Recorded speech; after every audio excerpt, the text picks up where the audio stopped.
It's simply not disputable. Our best friends and allies in the region, Saudi Arabia, Qatar, and other Gulf states, these are the original financiers.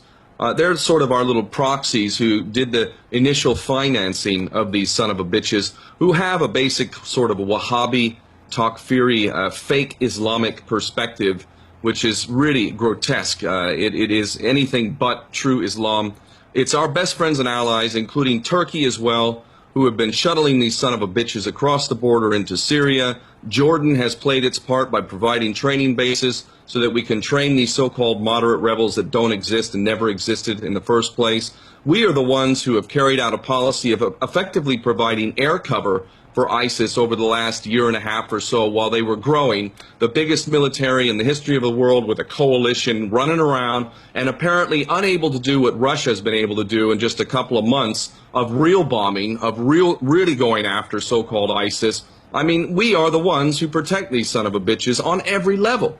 And, you know, it's really beggars belief that there was ever any debate about this, but I'm actually really inspired by the fact that we're seeing so many different independent writers out there and bloggers and whatnot who are writing the truth about this now, which is we are ISIS. You know, in fact, I would say that ISIS stands for Israeli Secret Intelligence Services. It's a perfect acronym for who is benefiting most from ISIS, because when you look at ISIS, its real intention is to basically rip apart the Middle East so that Israel, which is all part of the greater Israel project, so that Israel can expand. That is the goal, and it's been stated on many different levels. This is not some conspiracy fucking theory. It is a reality. It has been admitted on so many different levels that it's not even possible to seriously debate this. And everything we see playing out in the Middle East right now is part of a plan to allow Israel to expand. And all of these American sons and daughters who've been off fighting in the Middle East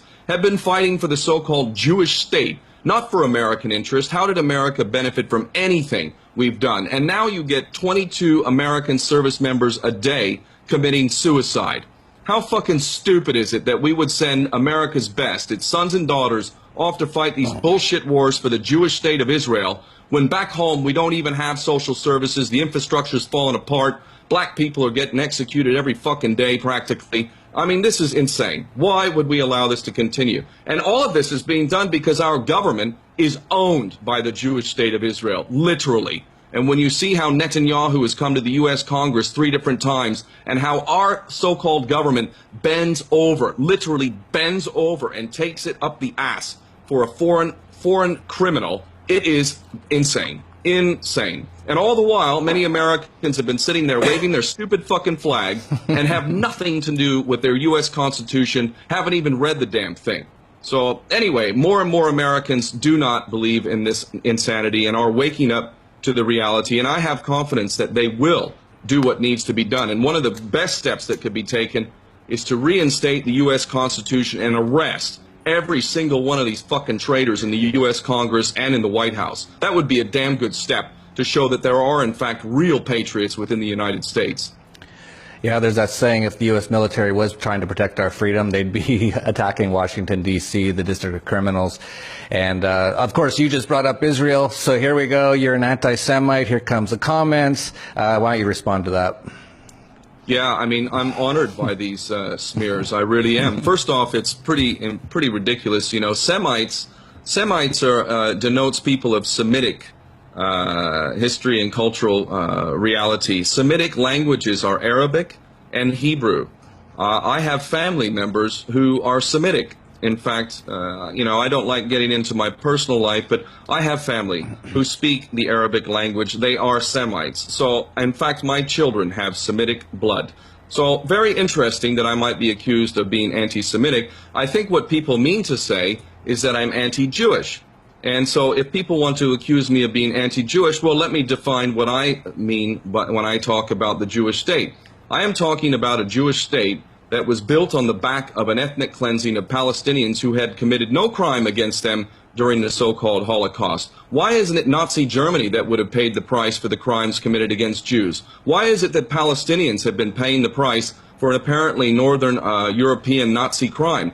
Why is it that we can't even talk about Jewish control of the mainstream media? Why is it that we can't talk about Larry Silverstein or Frank Lowy buying the lease on the Twin Towers when those buildings were filled with asbestos and literally worthless, in fact, a major liability, and then the buildings falling to dust within 2 months and them collecting billions in insurance? What if the owner of the World Trade Center buildings would have been a man named Mohammed of Muslim faith? Do you think we would have known this man, Mohammed of Muslim faith, if he had bought the lease on the buildings just 2 months before? Why don't we talk about the Jewish Mossad agents who were caught filming the event, who acknowledged on Israeli television that they were sent to film the event? Otherwise, they had foreknowledge. This is not debatable. We know this. Why don't we talk about the Jewish agents who were arrested on 9/11 and quietly deported after having failed lie detector tests, and in fact, some of whom were caught with explosives in their vans on 9/11? Why aren't we allowed to talk about the fact that our government kisses the ass of the Jewish state and provides welfare to the tune of billions every year while Americans go without social services